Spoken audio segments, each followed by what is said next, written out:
Manipur society da khale yu thakpa mi khaktana liver nai haina ado yu khaktana te khoi gi liver na ba tholiba project se liver na haliba maram sidi khoi gi fatty liver sini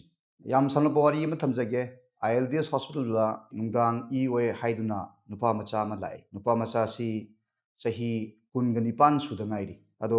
ma se khoina khudakta ICU da yema matamda ma se liver nare haiba khang ado hairiba nupa macha si masagi mapunsida amukta yu thaktriba nupa machani adubu aikhoina yengba matamda nungdang du ma se liver cirrhosis leiri haina khangi aduga diabetes su lereme aduna hairiba nupa macha si masa noiba diabetes naba aduga yudi amukta thaktriba adugma makhalgi nupa machani adubu lakuma matamdadi already odana stage 3 liver cirrhosis ta lai sigi nupa machagi example se aina kedobagi pirino haiba matamda Manipur society da khale yu thakpa mi khaktana liver nai haina ado yu khaktana te khoi gi liver naba tholiba project se hojik nauna yam kanna khoi gi liver na haliba maram sidi khoi gi fatty liver sini aduna non alcoholic fatty liver disease hairiba anabasi khoi gi masa noiba mida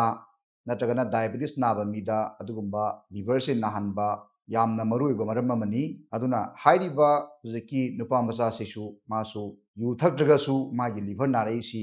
masa noiba diabetes leiba maduna maram oiraga liver si ekhoi liver cirrhosis ta holaga adugumba obagi thoktoksi laibani aduna kanagumba khoi masa noiba fatty liver leiba midadi matam chana tangai fadana chahimda murak yaragadi chahimda anirak